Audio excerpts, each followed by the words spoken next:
phone.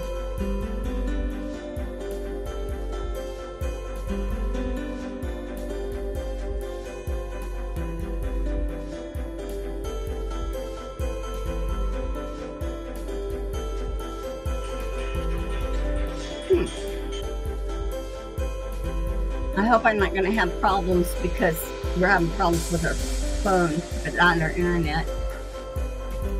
I think it's the weather just now. Everybody seems to be having. It says I'm live. Uh-huh. There I am. Yep, here we are.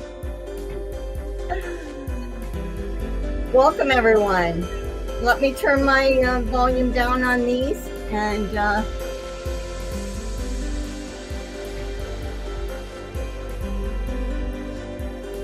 stop the music.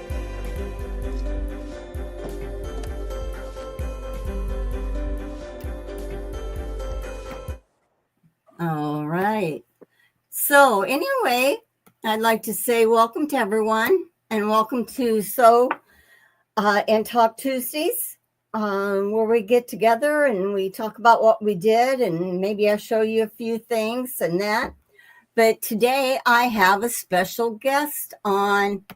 Let's see if I can get, she better get on here. Let me see if my cameras will allow it. I see. Oh, there you are. Okay, I was looking at the wrong screen. Anyway, this is Zaza Burns, and she is a content creator also. She has a YouTube channel, which is The Inappropriate Quilter. And I asked her if she would join us today. And I've been getting into a lot of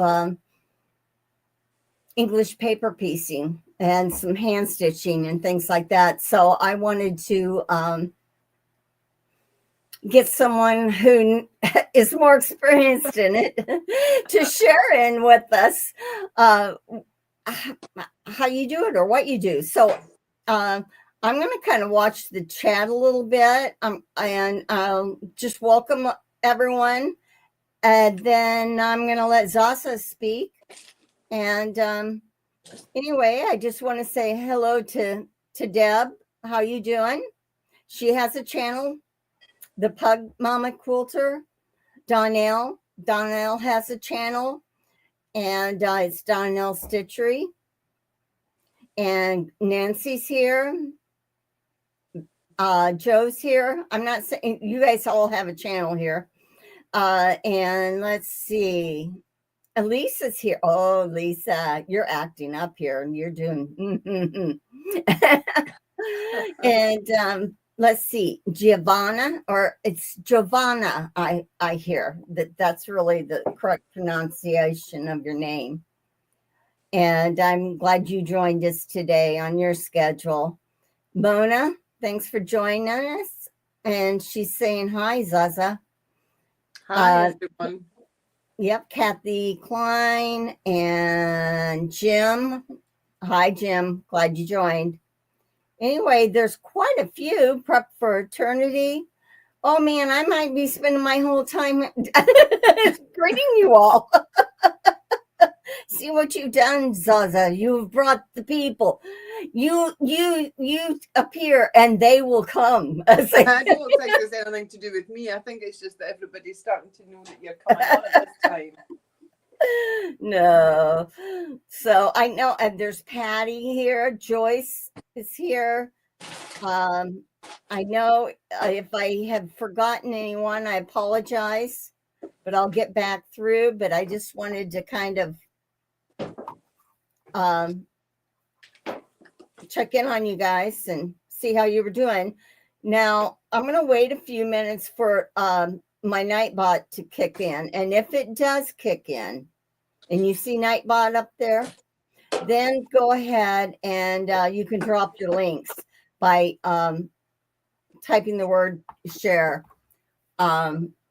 which let's see if I can get it over here and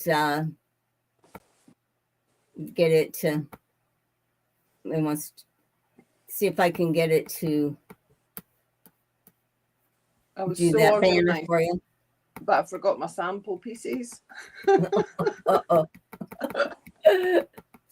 Well, let's see. Well, you'll end up. I don't know how to get off. Oh, banners. Maybe I better go in the right area. That might help. Okay. So this shows you can type share to put in your channel name. Hopefully it's working. Donnell tried to help me with it. It's just whether or not I can follow directions. But anyhow, I want to welcome Zaza. She's all the way from Scotland. And I'm excited to have her on. I'm excited to learn from her. So, Zaza, you got the floor. Oh no, this is scary now.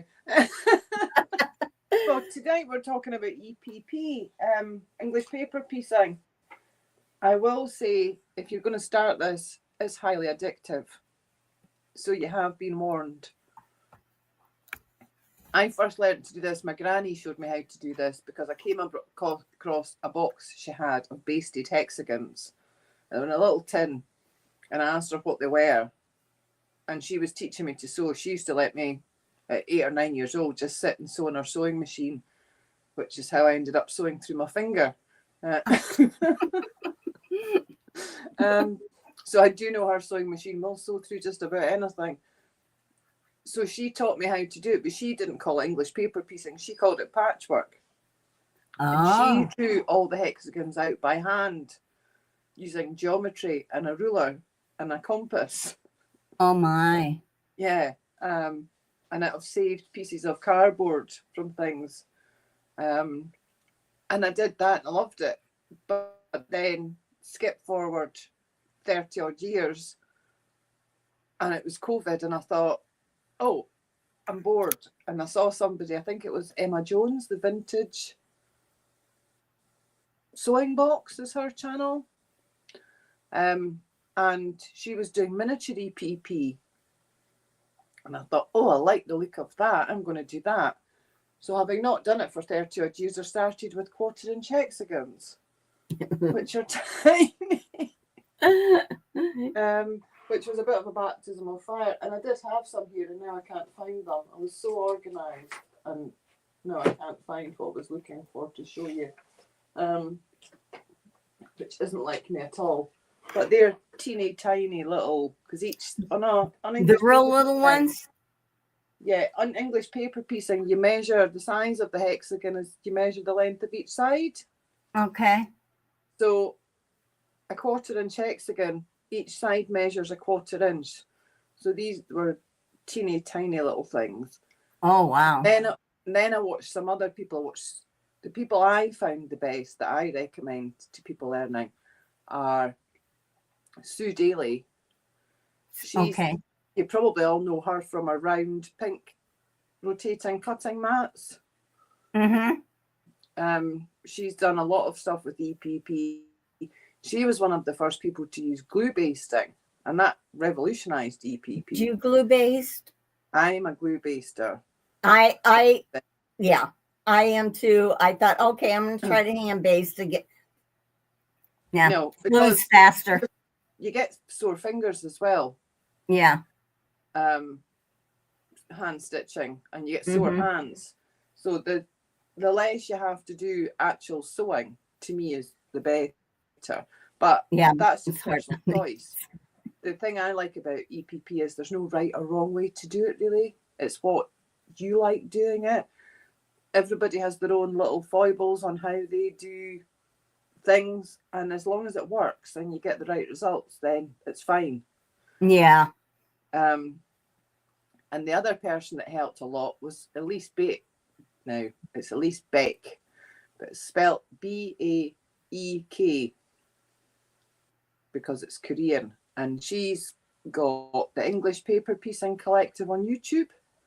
And she goes live every Tuesday at 12 midday Pacific time. Who is she again? Elise Beck. It's spelled Elise Beck. I'll put it in the chat. Okay, that would be great. And she does it. I had heard that with the hexies that you could tell what size that you're doing by measuring. If you measure this way, like I got 1 inch here. Yeah. But you just if I measured it across, it'd be 1.5 or 2 inches, but you measure the corners. Right? Get a ruler. The measurement on the side, so this one I think is 1.25. Oh, 1.25. Okay. This is the one that I've got. It's 1.25. Okay. Which means the middle is 2.5. So if you see there, the middle is 2.5. You know what? To point should be double the side. So whatever size, because often on paper crafting, they measure across the middle from point to point for sizes. Yeah. For the sides to side, I think they do this. Yeah, but in English paper piecing, we measured each side.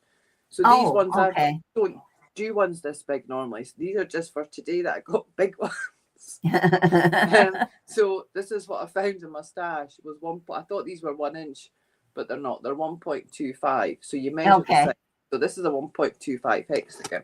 And the easiest thing to do is a hexy flower, which is 7 hexagons. Is that what size is your center? That's 1/2 inch. So the hexagons are this size. Blowing my mind. The center is a 1/2 inch. All those are 1/2 inch. They're all 1/2 inch. But there's 7. There's 7. So you've got the one in the middle and 6 going around. Oh yeah, that's right. I'm not with the easiest thing. Okay. And they will tessellate into each other, and you might need to put in the odd filler shape depending on how you lay them out. But most English paper piecing patterns are things that the shapes tessellate into each other, so you don't need fillers. But you can basically English paper piece anything. If you can base the shape and it attaches to another shape, you can English paper piece. Okay, so it doesn't have to be hexagon. It could be diamond. No. It could be square. This is an expanding Dresden. Oh, that's pretty. That looks like blades. Oh, yeah, that's what I was saying. It looks like Dresden plates. Yeah, it is. So they're all English paper pieced. Wow. But the great thing about English paper piecing is because the shapes are basted, you're not going to get wonky seams. Yeah, that's true. Because you've got the paper inside. Yeah. So what I do is I take my 7 hexagons, the middle one and the outside one, and I always sew them round onto the hexagon first. These aren't joined together. Right. So you do all your hexagons around. I join them all on the center first. And then they all fit okay. Yeah. And then I go down and join the sides. Yeah. That's like what I'm kind of doing here. Yeah, same thing. It just makes it easier if you attach them all to the middle. And then go back and attach in between. Yeah, well, you can do continuous sew that way too when you sew around the center. Now, wait, here's another thing that this is diamonds, you see? Now, where do you get your shapes? Do you order your shapes or do you print them off? But I've got a Cricut and I print my shapes. Elise has an English paper piecing club and I pay a membership to that. And with that membership, she has a shapes library that you have access to that has all the shapes in all the sizes. And she has PDF files that you can print out on your printer and cut out. Wow. You have SVG files. Is that local? Is that local or is it international? Online. That's online. So it's international. She does that. Okay. Will you end up dropping that into the chat too? That's the same. I'll do that just now. It's Elise Beck again. But she has 3 basic hexagons. And she also has... Oh, no, I can't write and spell. Can't speak and type. My brain's gone. I was seeing she has free download for hexagons, and so does Emma Jones, the vintage sewing box that you can go and download free shapes, and you can just print them out on your home printer and cut them out. But if you are going to print out shapes at home, you have to decide which side of the line you're going to cut out, because it's important that all the shapes are the same. So I've got some downloads here. I'm always trying to be organised today and have stuff ready to show you. Yeah, so that when you go to cut them out, they stay the same. If you're going to be on the outside of the line, stay on the outside. That is important. Yeah. But if you're... Otherwise, they won't match up very nice. No. So here's some hexagons. Here's a printout here. I think, can you see that? There. Right there. Yeah, see, that's how you get them printed off. That's how they print out. Just a little bit. So you need to decide if you're going to be on the outside of the line or the inside of the line, and you cut them all out like that. Yeah. Because that millimetre or two will make a difference when you're sewing your shapes together. And do you use cardstock? I use... Or paper, or like typing paper? I use cardstock, and I think it's because it's grams in the UK, but I think in pounds it's £60 cardstock. Yeah, it doesn't have to be real thick. No, and it's not that thick. Yeah. I've got some here in a box. It's quite bendy because you want them to be flexible. Okay. You don't want the paper to be too thick. So right, if it's too thick, it doesn't bend. See, that's quite bendy. Yeah. But it's enough to keep the paper, to keep the shape. Okay. But when you're English paper piecing, when I'm going to sew these side seams on this one, because this is the back, sorry. Okay. I fold it in half. Right. And sew it like that. Don't be afraid to fold it and bend it and manipulate it. It won't damage it. Because you can reuse them. Yeah, but it makes it more comfortable in your hand to just bend it and fold it. And I just use a basic whip stitch to join my shapes. Yeah. Yeah. The only thing you have to watch is that shapes, now I'm trying to remember this, less than 45 degrees give you a tail. Whoa, that's a little. I don't know. Can you see that's got a little tail sticking out the side? Yeah. There. Oh yeah. The diamonds. You do not cut. Yeah, do not cut that off. Don't cut it off. Okay. Because if you cut it off, when you take the paper out, you'll end up with a hole. So it actually bends down towards cardboard when you're sewing it, then, huh? So what you do is when you baste them, just do them all the shapes the same way. It doesn't matter whether it's clockwise or anti-clockwise, but always do it so the tails are going in the same direction. And then when you put them together, the tails just nest in. And it's like nesting your seams. Oh yeah. See, and then from the front it's like this. Wow. You can't see that. So diamonds and things, you will get tails.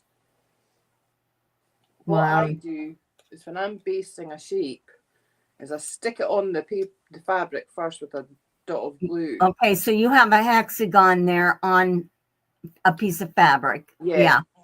Okay. And I just stick it on, and then I take my ruler, and if you've got an add a quarter ruler, yes, they're really handy because you butt them up to the edge of the paper. Here's the add a quarter, and then you just trim it with your cutter. Oh, okay. And that gives you a perfect seam allowance.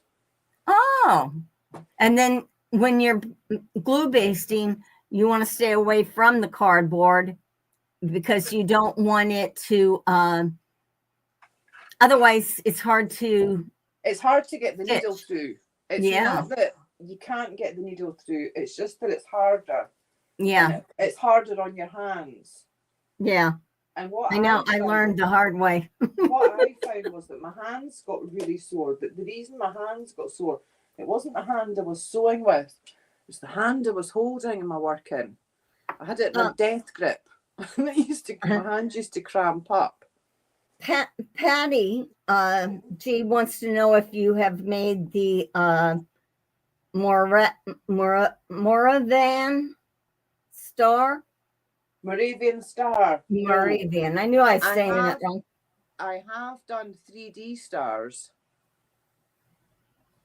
for Christmas decorations and things, where you use 15 diamonds. Oh, wow.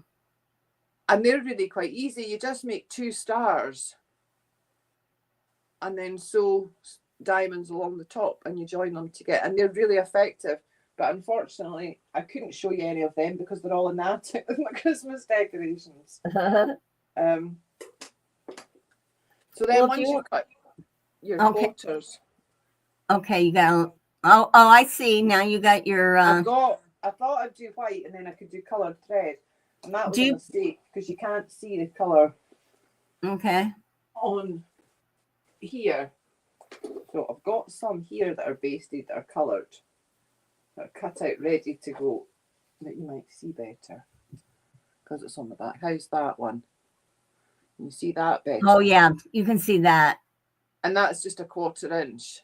Did you put a dab of glue on the front? I always put a spot of glue on it to hold it in place. Okay. So then it doesn't move about because they do slip. Okay. And then you just go.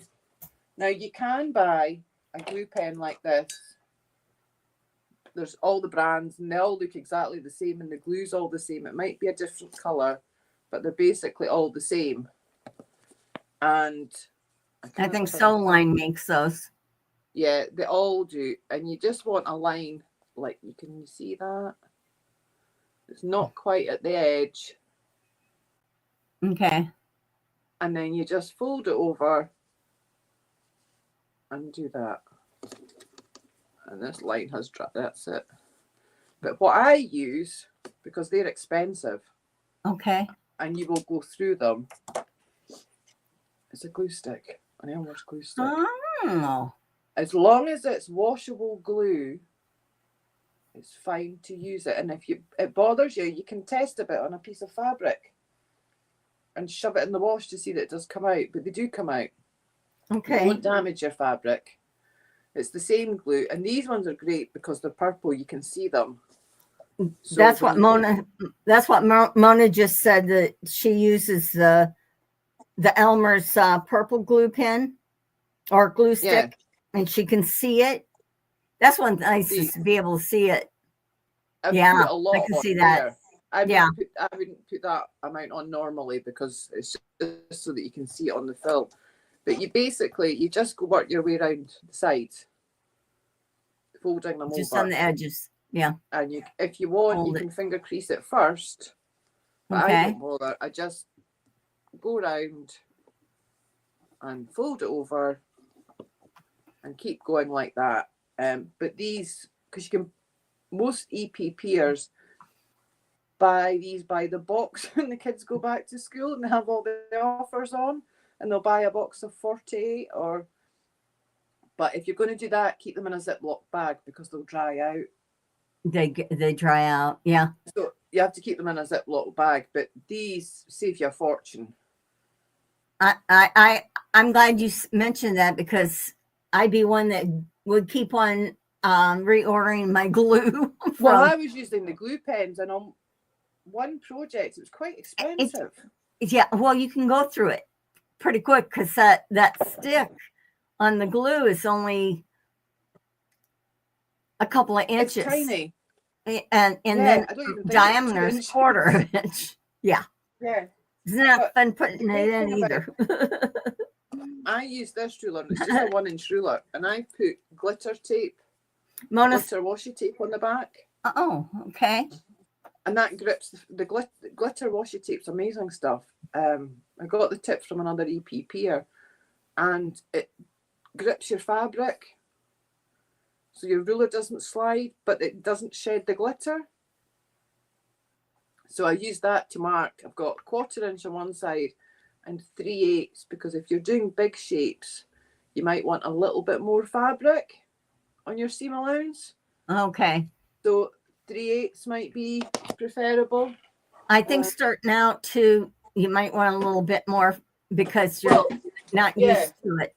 I'm still on a little bit more. Well, see, that's got wow. That's got the that's the wedding ring. Double wedding ring. Wow. See, you bringing a whole new world where we didn't think about that in traditional. Everybody just thinks it's just hexagons, but there are a huge amount of shapes and patterns.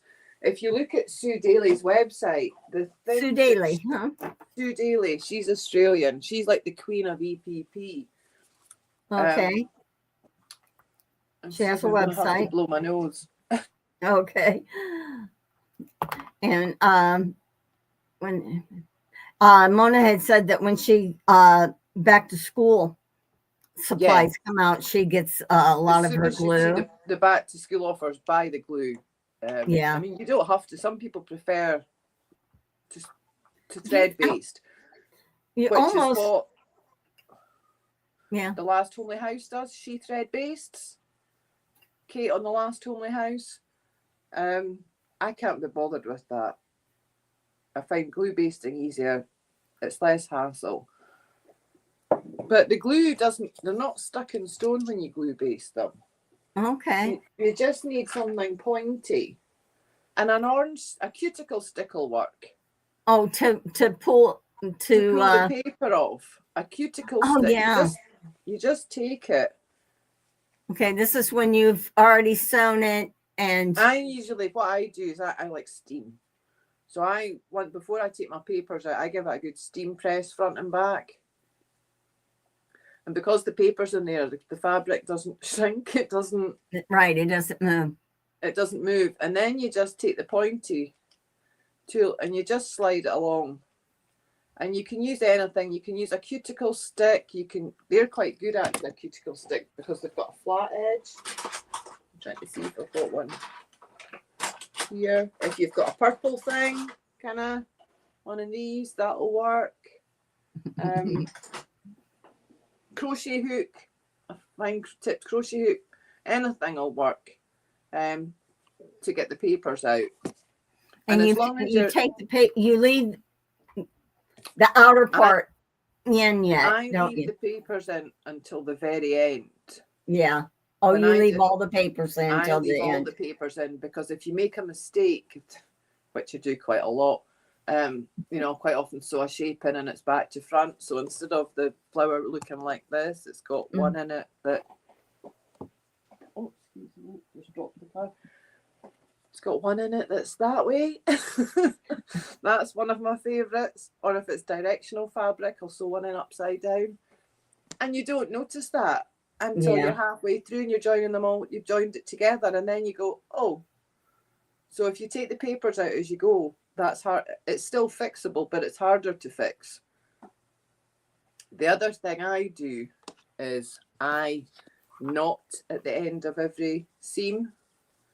So when you sew them, you put two sides together and I just do a whip stitch along the top, but I do a knot at the beginning and a knot at the end of every side. Because then if you do have to unpick, your seam's not going to unravel. Right. Right. So you do the whip stitch, you knot it, and then do the whip stitch pretty close to each other across that edge. I do too many stitches. I am guilty of doing. You can use the great thing about English paper piecing is you don't need special equipment, needle and thread, pair of scissors, and some cardboard, and you're good to go. And that's it. And as long as you've got fabric. So you need needle and thread, cardboard, and scrap fabrics. Yeah, and scissors. You're ready to go. Oh, a little glue. But you don't need to have the glue. You could do it without the glue. Yeah, you could do it where you pierce the paper. Yeah. as you do it, you'll think, oh, I'll try out these needles, or I'll try out that thread, and you sort of work your way. Now, when you're doing your English paper piecing, you're just getting the top threads, or of the fabrics. I was going to baste aside to let you see. I like these needles. Which one's on? They're Clover Black Gold. I'm heavy-handed and I bend all my needles, so I can't. A lot of people like the milliner's needles, which are long and thick. Milliners? But I can't use them because within 10 minutes I've got it bent like a banana. Yeah. So I like the Clover Black Gold sharps. I'm going to have to take my glasses off here to thread the needle. I got these Bohan straw milliners, but they are very flexible. You gotta, they glide right through, but I can't use milliners needles because I bend them.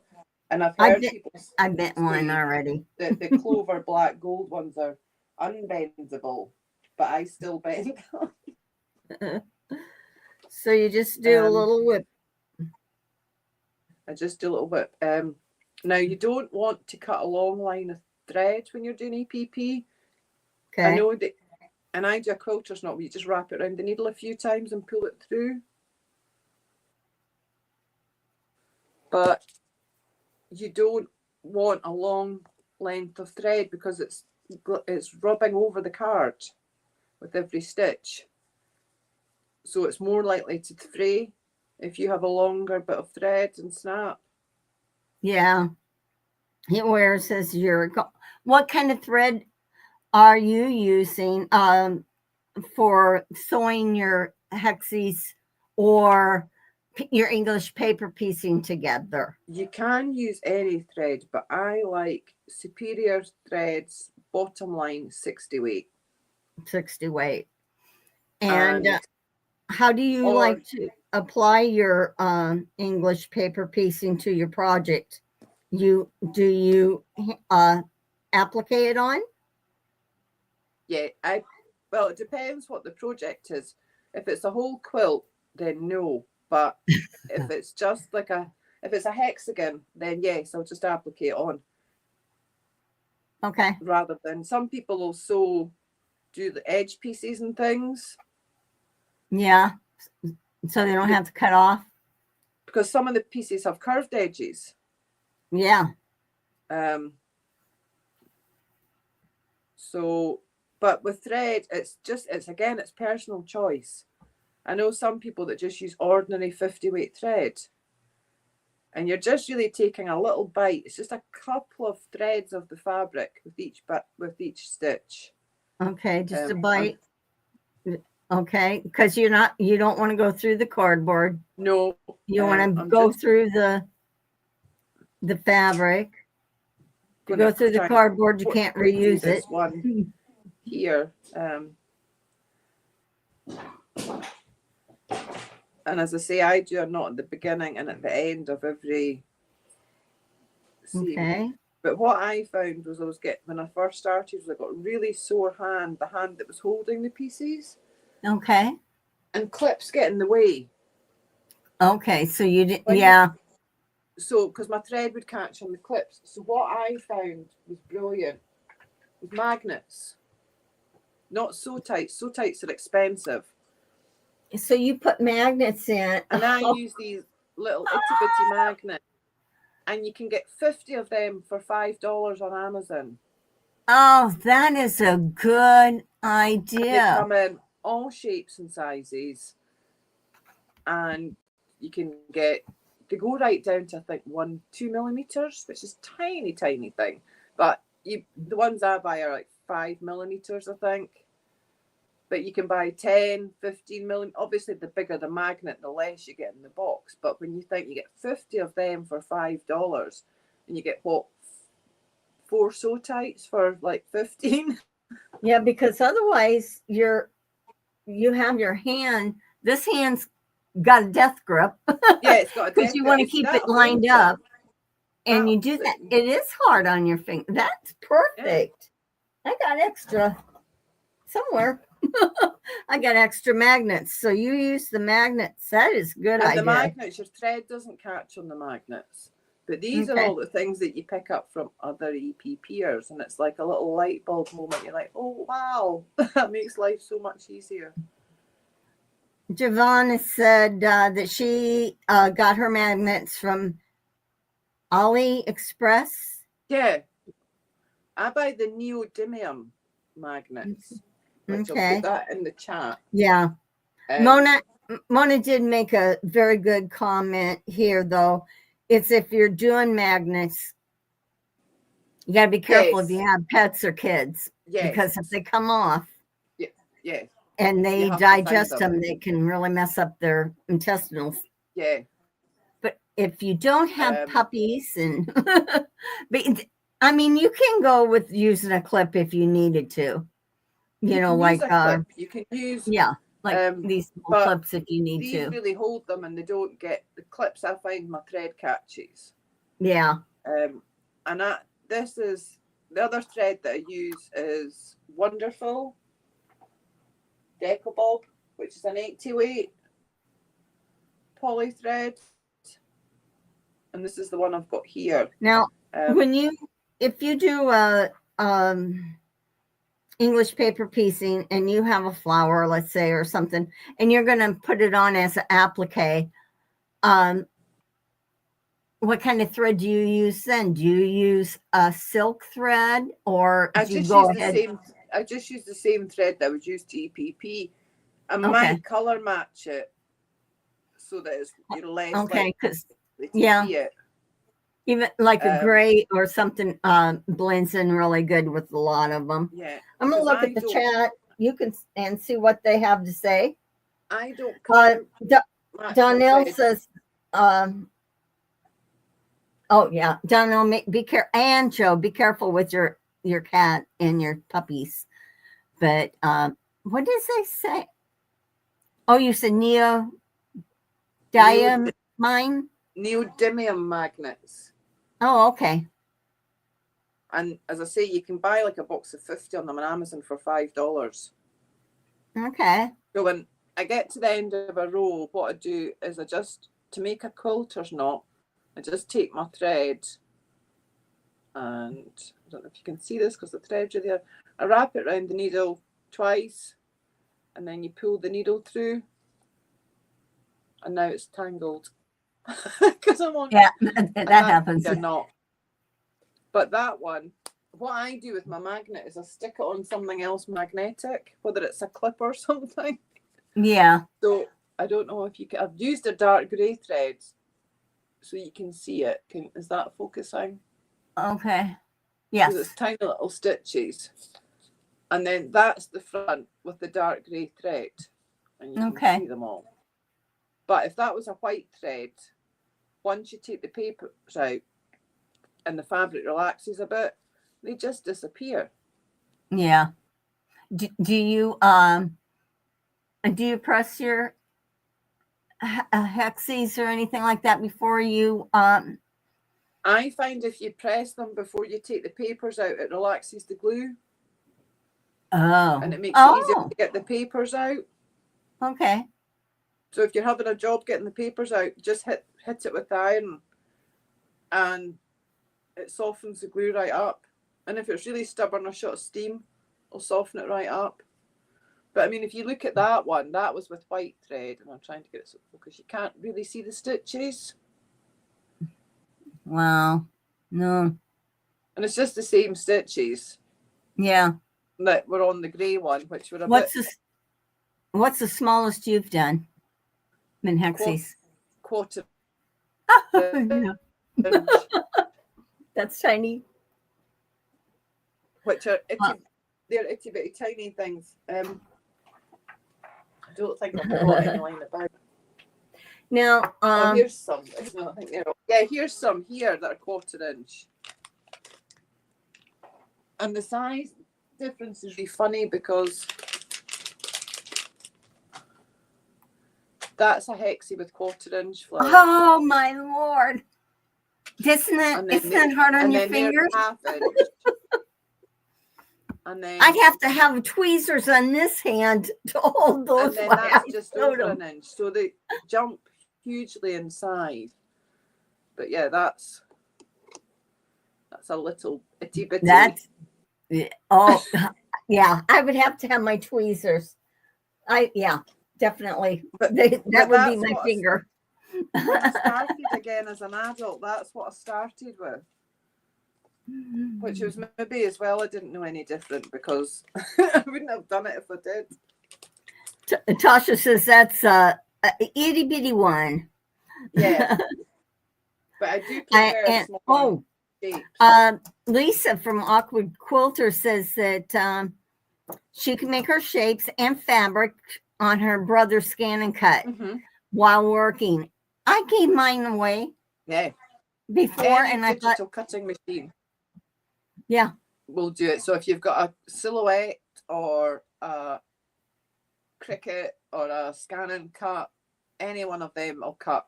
I don't do my fabric on it, but some of them will cut your fabric.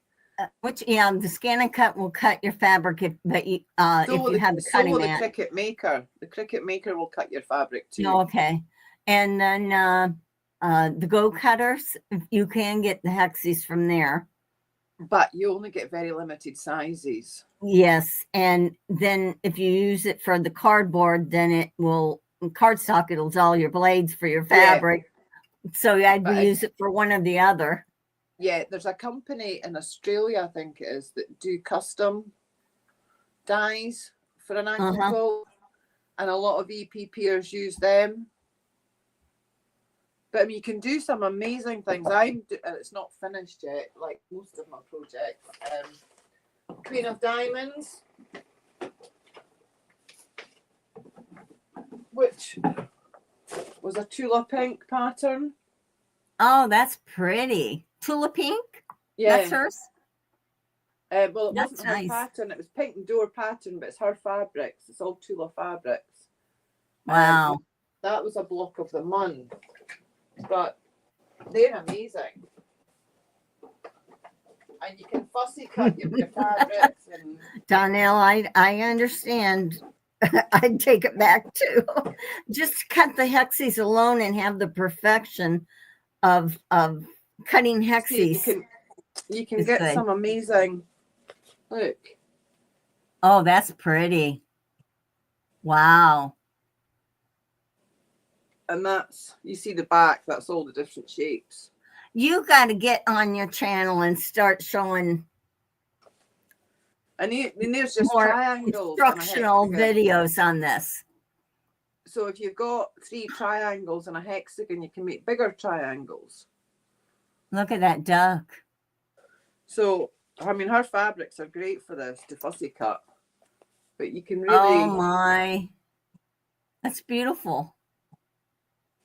But it was a really expensive, I got that for my birthday. It was a really expensive kit. And I don't know if I would do another one.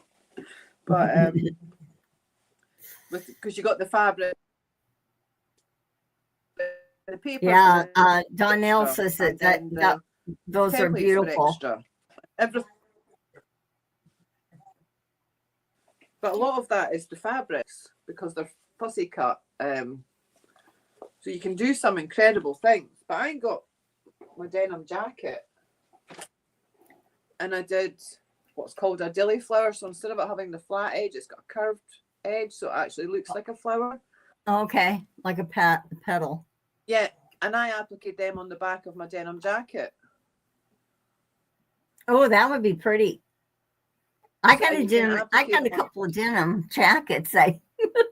Yeah.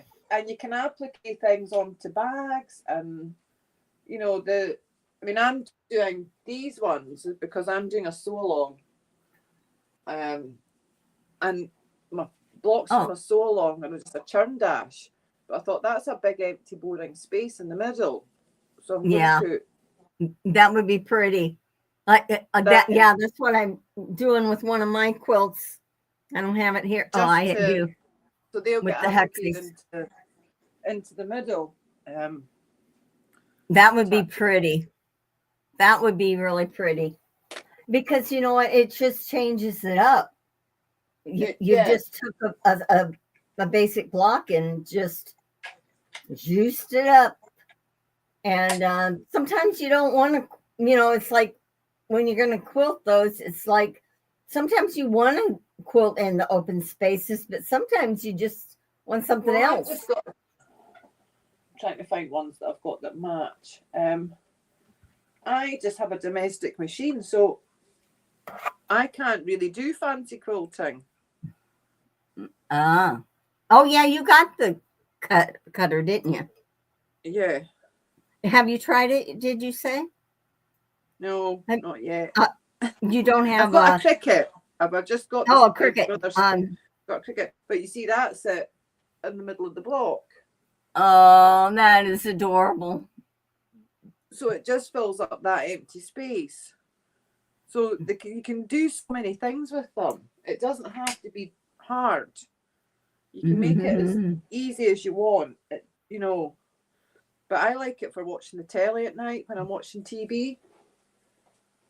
Because then I don't eat. I'm doing something with my hands. I'm not filling my face. Because you keep on doing all that stuff. I'm going to say, give you a break in a second. And I want to give a shout out to some channels. If I have not, I wanted to let you know that you can share your link or drop your link by just typing in the word share. SHARE.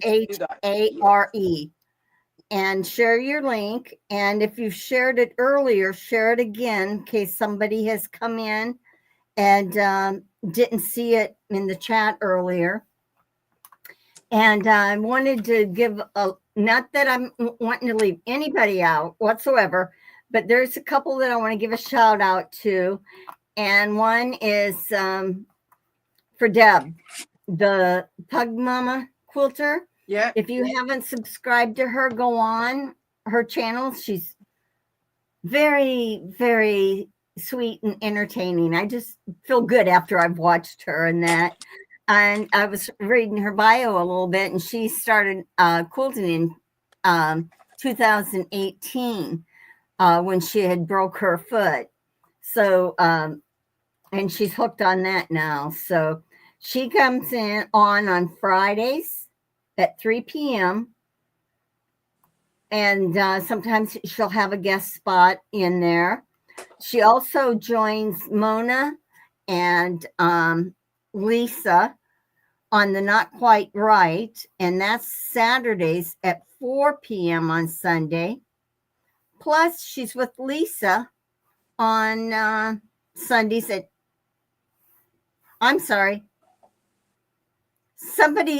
I got it mixed up with the time. Saturday at 4, Not Quite Right.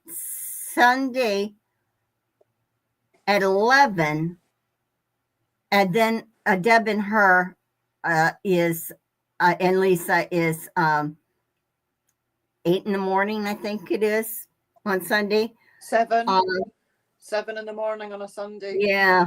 The times I'm giving you is Eastern Standard Time. Yeah, so if you're 7 Eastern Standard because it's 12 o'clock my time. Yeah. And then there's Tasha from Tasha's Quilts. She likes to give tricks, tips, and tell you about her, how she got started in quilting. Her channel's been very good. Jessica Lee from Sewing on the Bluff. She does sewing, quilting, and embroidery. And then there's Zaza, the inappropriate quilter, who has so much to share with us. And she's going to end up organizing to get her channel together so that she can share with us more, because we're pushing for it there. Let me see. Quilting in the Country with Lori is on Wednesdays at 10 a.m. Eastern Standard Time. And today at 4:30 p.m., Katie the Greenland Quilter and I are doing a live, the last one for the hand quilting session or hand stitching.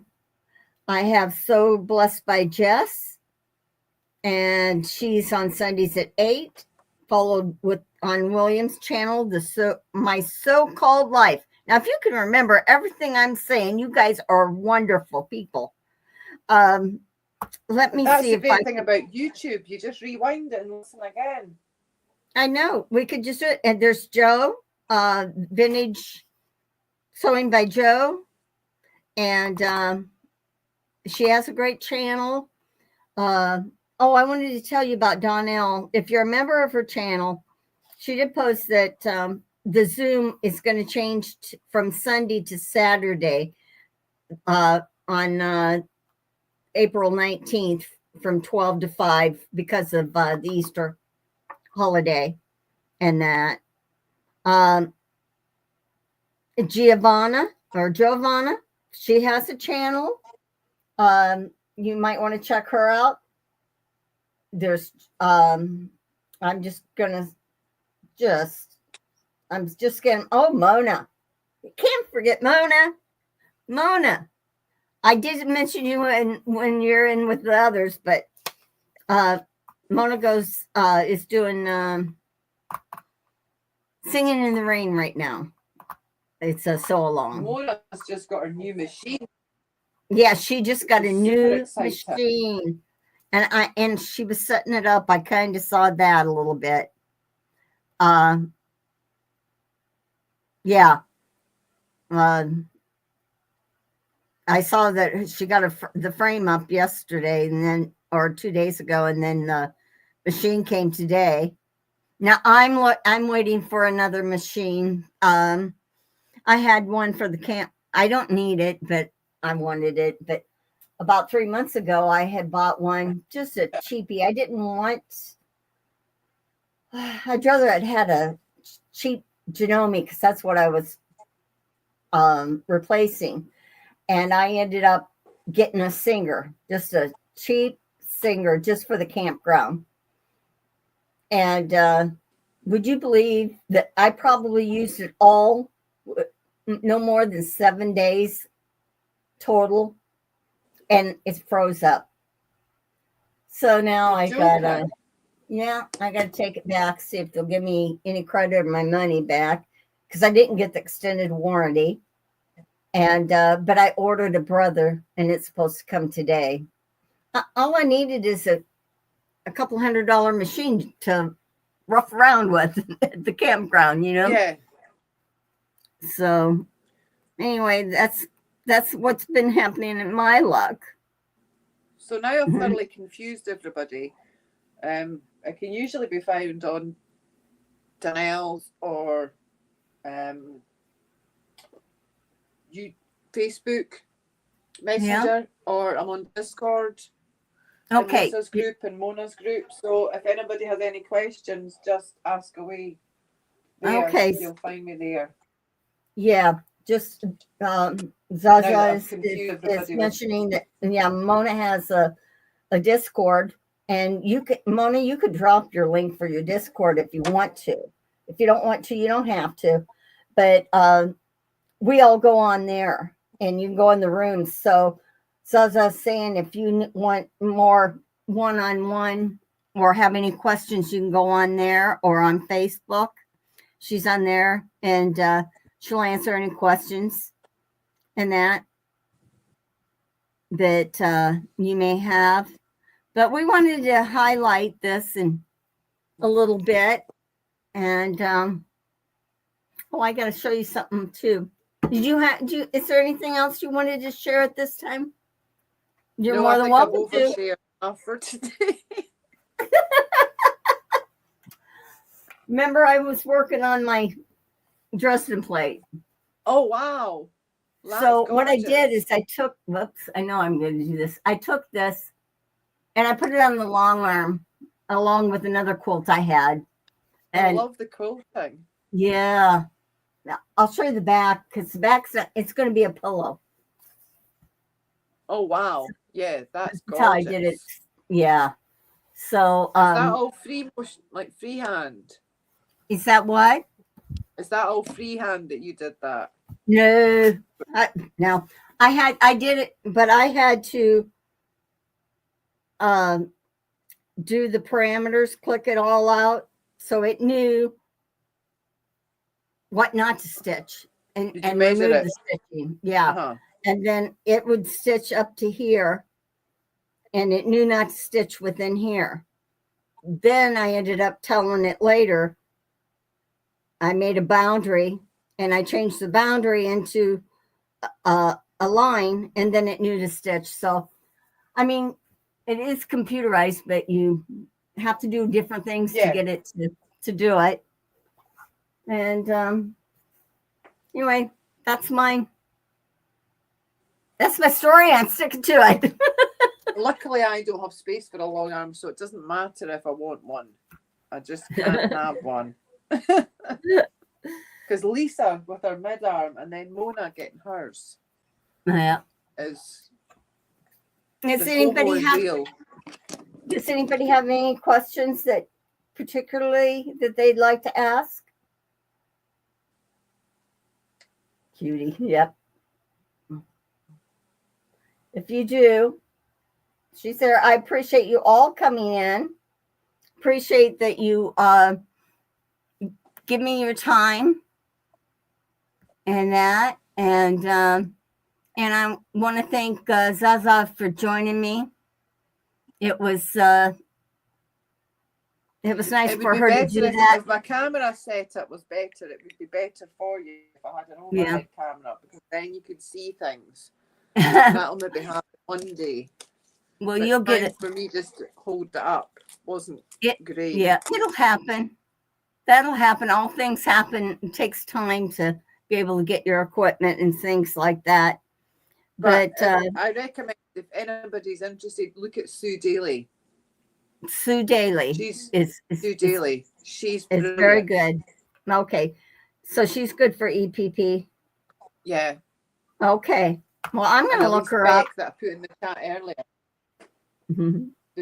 Those two are really good. Oh, well, I tell you what, I think if you don't mind, we can close this one up. I got another one that's going to be coming at 4:30. and that's a long one. So anyway, I want to thank you for all your support and everything that all you have done. And you guys have a great day. And I'm gonna, let's see if I can end us with music again. Since I started us with music, I might be able everyone. Here we go. I don't know if it's coming through or not, but anyway, bye. Have a good day.